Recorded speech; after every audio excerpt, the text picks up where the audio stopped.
Assalamualaikum warahmatullahi wabarakatuh. Selamat siang semuanya. Kami dari kelompok 4 mata kuliah Ekonomi Politik dengan saya Tua Zidan Afriansyah H1B118040. Saya Putri Musdalifah dengan NIM H1B11986. Saya Asti Kirana Puteri Sroja dengan NIM H1B1191015. Dengan saya Dwi Sari Siregar dengan NIM H1B1194047. Saya Windy Pernalita dengan NIM H1B11905 dengan NIM H1B11909. Saya Rafia Fatona dengan NIM H1B1190. Saya Febrianti dengan NIM H1B11. Pada siang hari ini kami akan membahas World Trade Organization mengenai sejarahnya, pengertian, tujuan, fungsi, struktur, dan juga wewenang. Baik, terima kasih. Pada kali ini saya akan membahas sejarah dari World Trade Organization. Nah, Januari 1955, pendahulu organisasi perdagangan dunia adalah Perjanjian Umum Tarif dan Perdagangan yang ditetapkan pada tahun 1957. Nah, WTO ini bermarkas di Jenewa, Swiss pada tahun 2016. Organisasi ini beranggotakan 164 negara dan wilayah kepabeanan yang mewakili 99,5% populasi dunia dan 98% perdagangan dunia. Pembentukan organisasi perdagangan dunia dilatar belakangi dengan berakhirnya Perang Dunia Kedua, di mana perekonomian dunia yang hancur pada waktu itu karena perang melibatkan negara-negara besar dunia seperti Amerika Serikat, negara-negara Eropa, dan negara-negara di kawasan Asia seperti Jepang. Lanjut.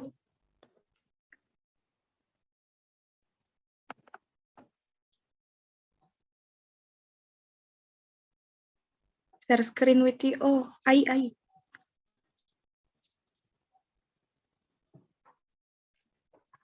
Lanjut, apa itu World Trade Organization? Nah, Organisasi Perdagangan Dunia dalam bahasa Inggris bisa disebut World Trade Organization atau disingkat dengan WTO. Adalah organisasi antar pemerintah dengan tujuan untuk membuat perdagangan antara negara semakin terbuka dan penurunan bahkan peniadaan hambatan tarif maupun non-tarif. Nah, organisasi ini menyediakan aturan-aturan dasar dalam perdagangan internasional menjadi wadah perundingan konsensi dan komitmen dagang bagi para anggotanya, serta membantu dengan yang mengikat secara hukum. Nah, organisasi ini didirikan dengan tujuan untuk mengurangi dan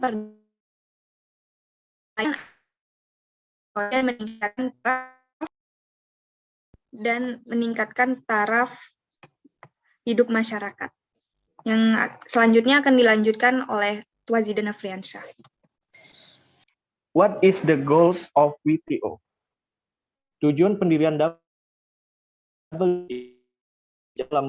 perjanjian WTO yaitu untuk meningkatkan taraf hidup, mewujudkan lapangan kerja penuh, menambah pendapatan real dan permintaan, serta memperbesar produksi dan perdagangan barang dan jasa. Mukadimah persetujuan tersebut juga menambahkan bahwa segala upaya untuk mewujudkan angan-angan ini harus mempertimbangkan pelestarian lingkungan dan kebutuhan itu. Mukadimah ini turut menegaskan pentingnya pembangunan berkelanjutan atau pembangunan yang juga mempertimbangkan aspek sosial dan lingkungan hidup serta integrasi negara-negara berkembang negara-negara terbelakang dengan sistem perdagangan dunia.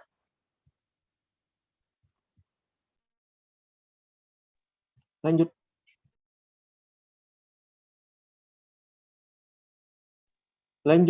Share screen. Udah Bang, enggak itu. Delete. Lanjut baca Zidan, function.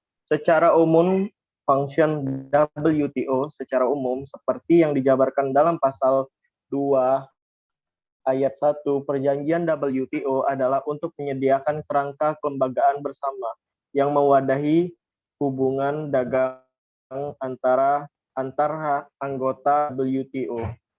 Pasal 3 Perjanjian WTO kemudian memperincikan fungsi-fungsi khusus, yaitu untuk memfasilitasi pemberlakuan perjanjian-perjanjian yang terlampir dalam perjanjian WTO, untuk menyediakan wadah perundingan perjanjian dagang yang baru, untuk melaksanakan kesepahaman penyelesaian sengketa yang berisi tentang prosedur penyelesaian sengketa, untuk melaksanakan mekanisme penjualan kebijakan perdagangan, serta untuk bekerja sama dengan Dana Moneter Internasional.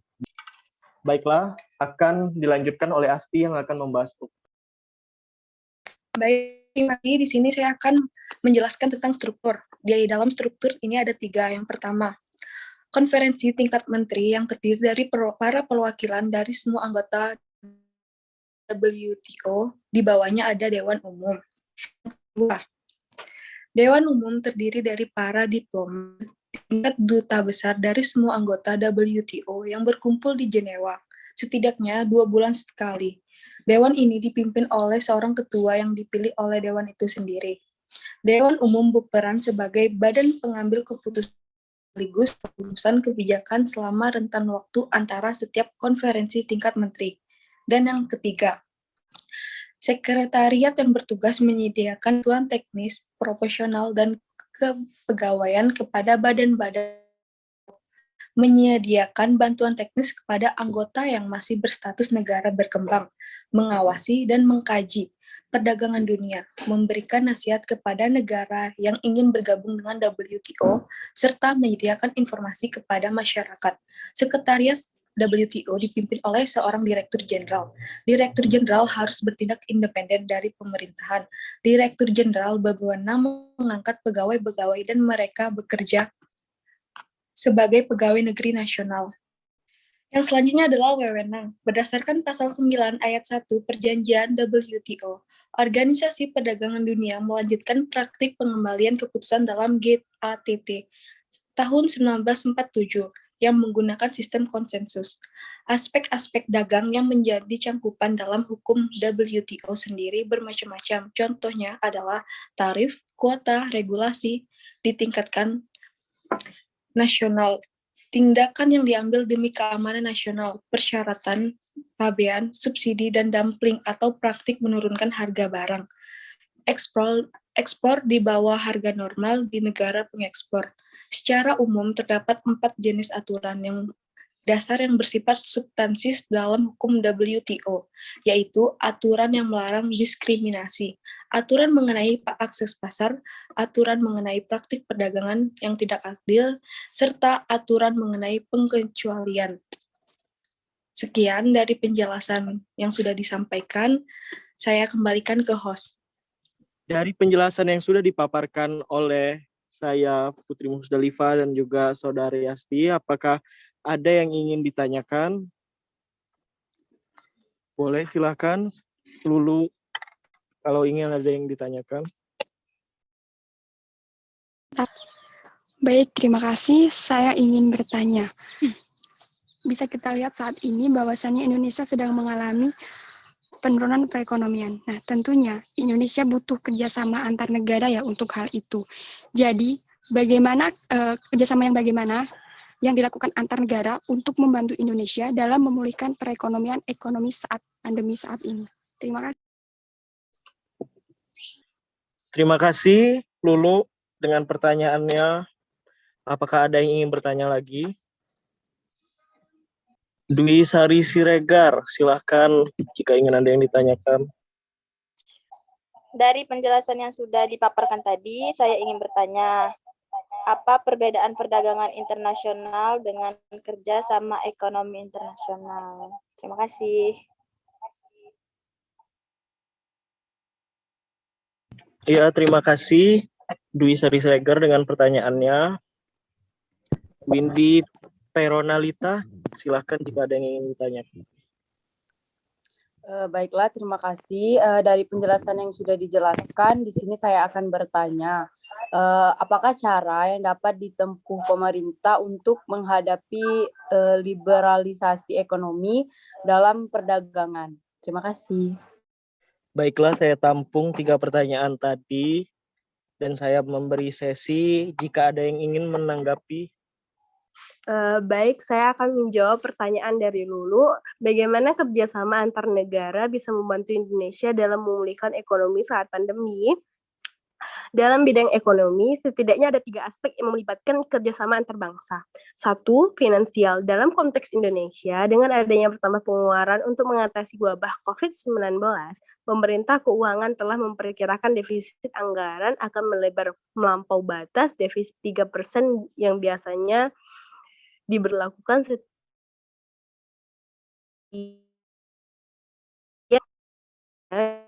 negara juga turun akibat aktivitas produksi dan perdagangan yang berkurang selama pandemi. Berbagai bantuan dukungan bilateral dapat menjadi salah satu alternatif untuk menambah defisit tersebut. Berkaitan dengan hal tersebut, beberapa negara telah menunjukkan niatnya untuk memberikan fasilitas keuangan kepada Indonesia. Hingga Juni 2020, pemerintah telah mendapat dukungan finansial dari negara lain sebanyak sekitar US dollar 1,8 miliar. Namun bantuan utang luar negeri memiliki potensi resiko. Untuk itu, pemerintah selalu berhati-hati dalam mengambil bantuan luar negeri dan hanya mengambil yang memiliki resiko minimum. 2. Bantuan teknis.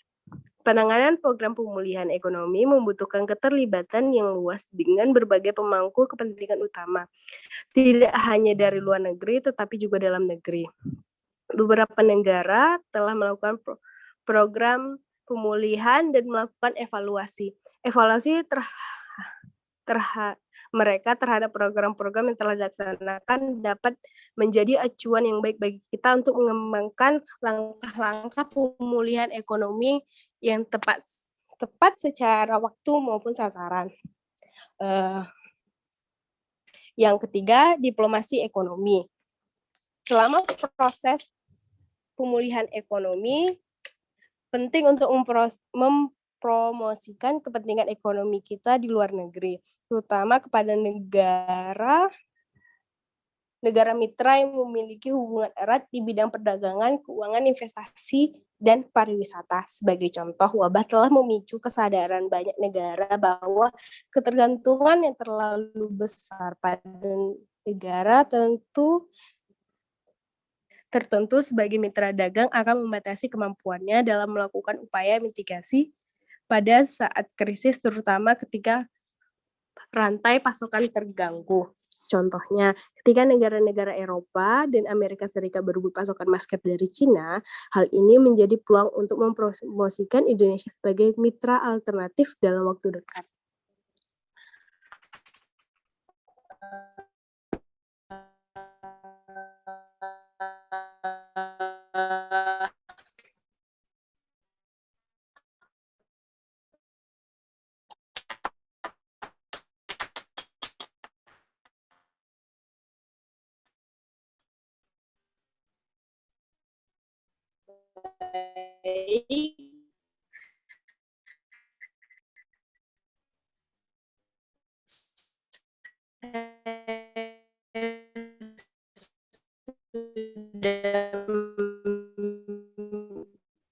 Sudah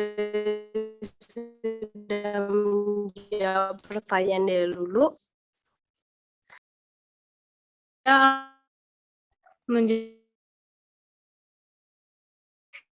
perdagangan internasional dengan kerjasama ekonomi internasional.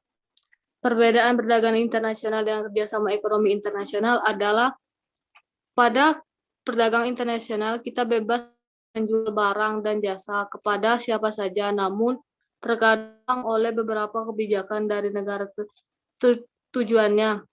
Sedangkan kerjasama internasional, perdagangan bisa dilakukan antara anggota atau di luar anggota, namun lebih menguntungkan anggota tersebut.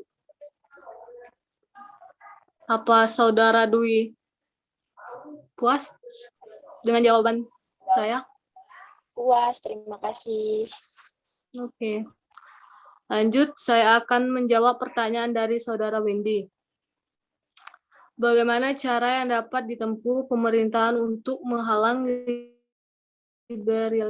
liberalisasi ekonomi dalam perdagangan, yaitu memperkuat integrasi ekonomi domestik serta meningkatkan daya saing global baik dari sisi sumber daya manusia, skala usaha maupun kualitas produk dan jasa.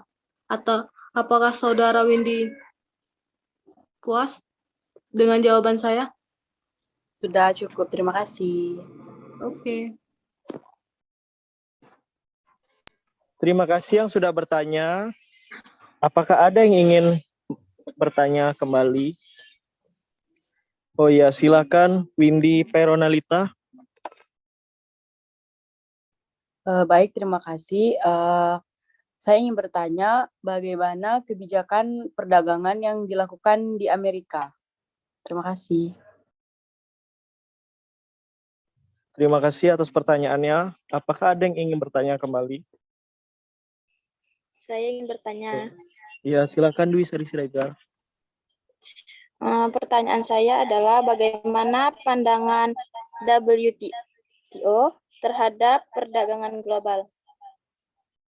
Terima kasih atas pertanyaannya Dwi Sari Siregar. Apakah ada yang ingin menanggapi pertanyaan dari Dwi Sari Siregar dan juga Winda Peronalita? Baik, saya akan menanggapi pertanyaan dari Saudara Windy, yaitu bagaimana perdagangan apa yang dilakukan Amerika adalah kebijakan tarif, yaitu sejenis pajak yang dikenakan atas barang-barang yang diimpor. Amerika melakukan kebijakan perdagangan tarif yang memicu perang dagang dengan Cina beberapa waktu lalu. Kebijakan yang diambil oleh Presiden Amerika Donald Trump memicu geopolitik dunia. Kebijakan tarif yang diberlakukan oleh Trump ini tentu mengancam hampir seluruh entitas dunia untuk melakukan impor ke Amerika, dan Cina juga melakukan hal yang sama pada Amerika, memberlakukan tarif yang cukup tinggi untuk produk-produk yang berasal dari Amerika. Ada beberapa cara untuk mengurangi nilai impor, yaitu dengan cara melakukan tarif, impor, kuota, serta birokrasi. Semakin sulit birokrasi yang ditetapkan oleh pemerintah, maka akan semakin malas para importif untuk melakukan impor, karena mereka juga tentu mempertimbangkan keuntungan yang akan mereka peroleh dari hasil impor yang mereka lakukan. Apakah Saudara Windy bisa puas dengan jawaban saya? Baik, sudah. Terima kasih, Saudari Pika. WTO merupakan salah satu organisasi internasional yang berperan untuk mengatur transaksi perdagangan yang dilakukan oleh negara-negara anggotanya. Sekalipun belum lama terbentuk 1995, WTO sebenarnya sudah memiliki dasar pada General Agreement on Tariff and Trade atau GATT. Pada tahun 1947, WTO mengatur beberapa hal mengenai perdagangan barang, jasa, dan kekayaan intelektual. Untuk mengatur lancarnya perdagangan, WTO menganut sejumlah prinsip umum sebagai perdagangan, yaitu non-diskriminatif, mengurangi trade barriers, persaingan yang sehat, berorientasi pada kemajuan, dan mendorong pembangunan dan pembaharuan ekonomi. Untuk menyelesaikan sengketa perdagangan di antara negara-negara WTO sendiri menyiapkan mekanisme penyelesaian sengketa yang ditangani oleh DSD. Tujuan WTO untuk memajukan anggotanya tidak selalu mudah untuk dipenuhi, khususnya oleh negara-negara yang sedang berkembang.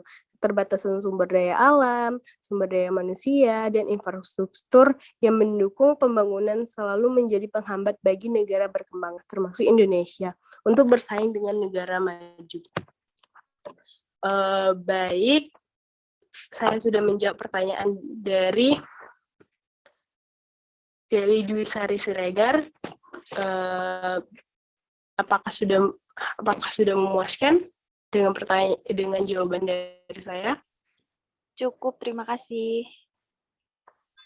Baiklah, kami cukupkan pertanyaannya dan juga jawabannya. Baik, terima kasih atas partisipasi teman-teman yang sudah bertanya. Sekian dari kelompok kami. Kami mengucapkan terima kasih dan wassalamualaikum warahmatullahi wabarakatuh.